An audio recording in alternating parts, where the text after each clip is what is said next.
Welcome to கனகாஸ் kitchen. இன்றைக்கி நம்ம கிச்சனில் 5 நிமிஷத்தில் ஈஸியாக ரொம்ப டேஸ்டியாக வெந்தயக்களி தாங்க பண்ண போகிறோம். இது உடல் சூடை நல்லா குறைக்குங்க. வாரத்தில் ஒரு நாள் செஞ்சு சாப்பிட்டா.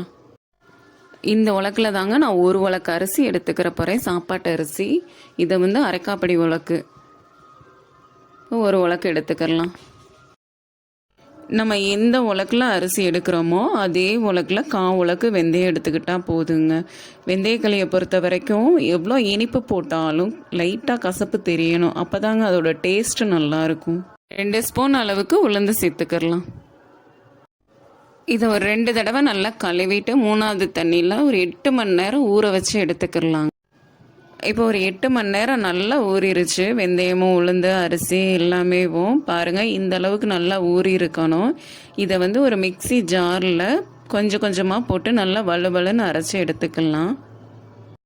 இப்போ மாவை நல்லா வலுவலுன்னு அரைச்சி எடுத்தாச்சு. பாருங்கள், இந்த அளவுக்கு வலுவலுன்னு அரைச்சி எடுக்கணும்.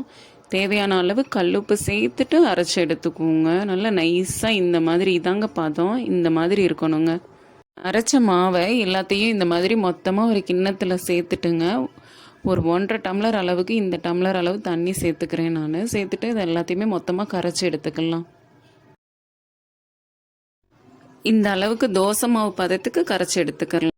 நம்ம மாவு கரைக்கிறதுக்கு எந்த டம்ளரில் தண்ணி சேர்த்தோமோ அதே டம்ளரில் 2 டம்ளர் அளவுக்கு தண்ணி சேர்த்துக்கிறலாங்க. தண்ணி நல்லா கொதிக்க ஆரம்பிக்கவும் ஒரு 2 ஸ்பூன் அளவுக்கு நல்லெண்ணெய் சேர்த்துக்கிறலாம்.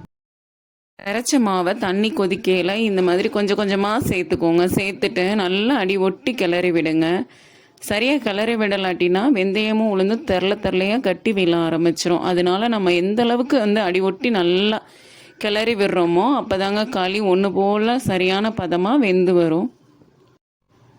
ஒரு 5 நிமிஷத்துக்கு இந்த மாதிரி நல்லா கிளறி விட்டாச்சுங்க. அடுப்பை ஃபுல் சிம்மில் வச்சுட்டு இப்போ பாருங்கள், களி ஒன்று போல் வெந்து வர ஆரம்பிச்சிருச்சு.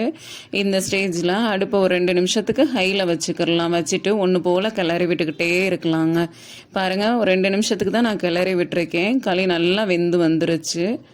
இந்த அளவுக்கு வரணுங்க களினா. களியை பொறுத்த வரைக்கும் நீங்கள் அடிக்கனமான பாத்திரத்தில் தாங்க பண்ணணும், அப்போ தான் அடி பிடிக்காமல் வரும்.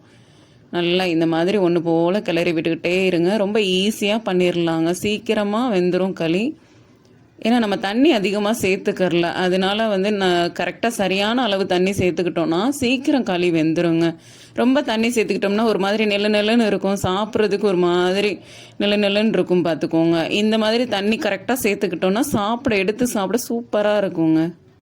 அவ்வளோதாங்க, வெந்தயக்களி ரெடி ஆயிடுச்சு. இதோட கருப்பட்டியும் நல்லெண்ணெயும் சேர்த்து சாப்பிட்டா உடல் சூடை நல்லா குறைக்குங்க. நீங்களும் செஞ்சு சாப்பிட்டு பாருங்கள்.